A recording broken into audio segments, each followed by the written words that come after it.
Hi, this is Mark Laughlin. This is the video on life in full context for the individual who's carrying a weapon for self-defense.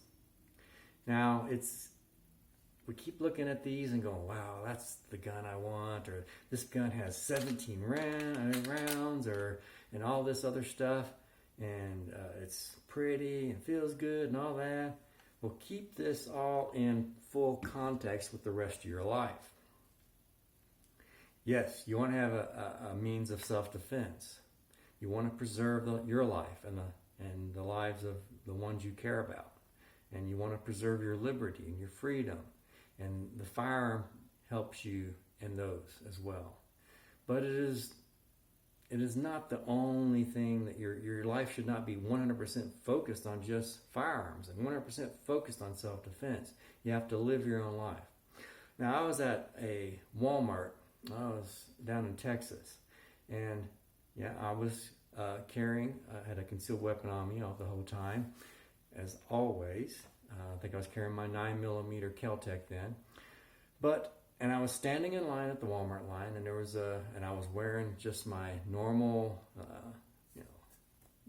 clothes. I had a collared shirt, some kind of gay-looking shorts, and wearing not flip-flops, but I think sandals or something.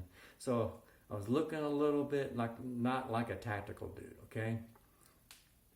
But I was armed, and I was maintaining situational awareness. I knew what was around me, but I was also paying attention and enjoying the people around me. I was talking to people. I engaged the cashier. I talked to her, smiled with her, asked her questions, asked her about her life, and made some connection between me and another human being.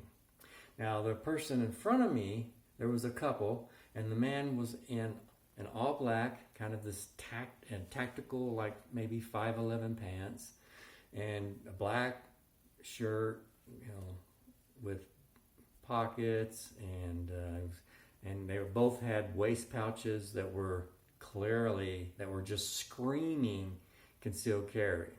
And they were pretty bulky, so they were probably carrying a fairly full-size firearm.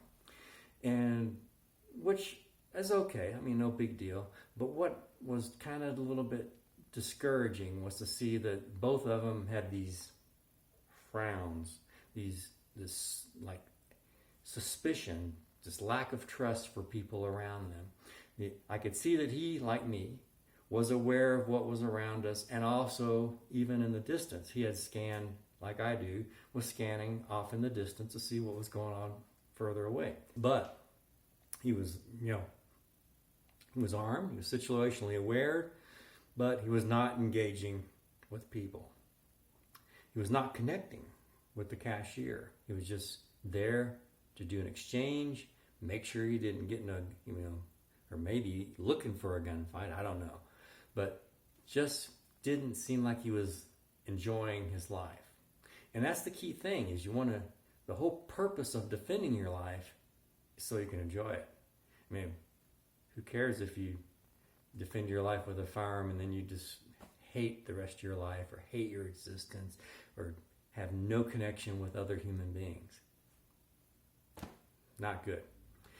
So that's one thing to keep in mind, life and self-defense balance. Live life, enjoy the people around you, and be prepared to defend your life and those around you, but not be like 100% focused to make that your whole focus on living life. Another thing I see is there's in the shooting community, you see a lot of people who are just not physically fit. They go to all this effort, spend all this money on buying these guns and weapons and ammo because they're going to protect their life. But they won't put the effort in to eat right. They don't get any exercise, so they're not physically fit. Take the time to eat right and get physically fit. I mean, if you're so focused on preserving your life from aggressors, why not help also preserve your life from your own diet, your own lack of inactivity? Do something there as well. Get out there and enjoy yourself. Get some physical exercise. Get in shape. And be armed, but be in shape too. Eat well. Take care of yourself. For example, I mean, it's like, sure, I can carry this or even a bigger and heavier gun. Or I can carry this, my PF9, plus a first aid kit, plus maybe an AED, a compact AED. So you got to think of opportunity cost. How much weight and mass can you carry in your daily activities?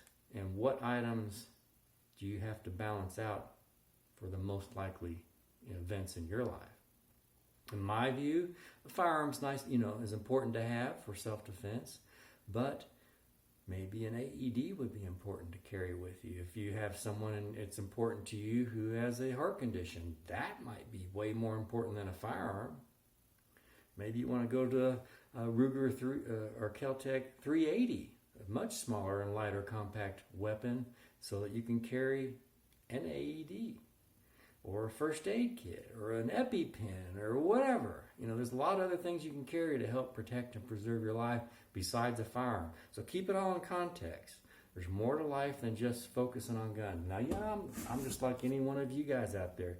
I look at a firearm and I'm like, wow, isn't that well made? Nice. Look at that. Fit and finish, and it fits my hand just perfectly. Great design. I like that. It's awesome. But it's not everything. Now, the shooting sports, there's two groups that are trying to simulate, the use of a firearm in combat situations or self-defense situations. And one group emphasizes speed to the detriment of use of cover and ambidextrous use of cover. You want to think of speed as a tactic, not as an obsession. It's nice to be fast, but it's nice to know when to use speed and when to make sure you're making good use of cover. Now, the other group emphasizes physical exertion as a means to simulate the red zone adrenaline dump of fear when you're in a life and death situation. If you're facing a lethal threat, you get, like we talked about in the physiological results of that, you get the excessively elevated heart rate due to the adrenaline dump. You get the crouch, you get the lack of motor control, coarse movements is all you have available to you.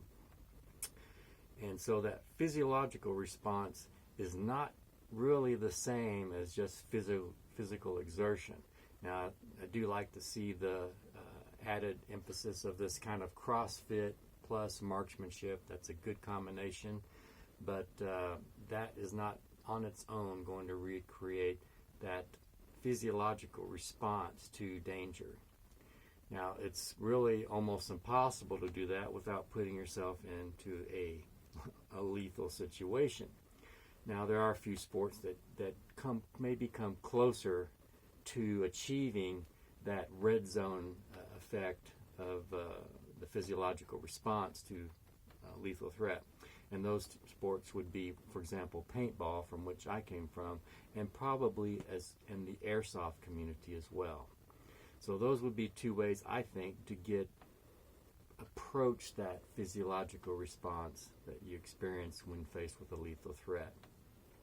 And so if we could combine that with the speed when it's tactically useful, and the CrossFit physical exertion as well when that's beneficial as well. It's good to be healthy and marksman as well. It's quite possible you've heard the saying, it's better to be judged by 12 than carried by 6. But there's also another way to look at it. It may be better to be carried by 6 than judged ill by oneself. So with that, I'll conclude the series on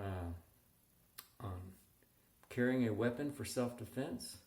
I hope you found some of the ideas useful and can take them and carry them further than I have any interest in doing or want to do.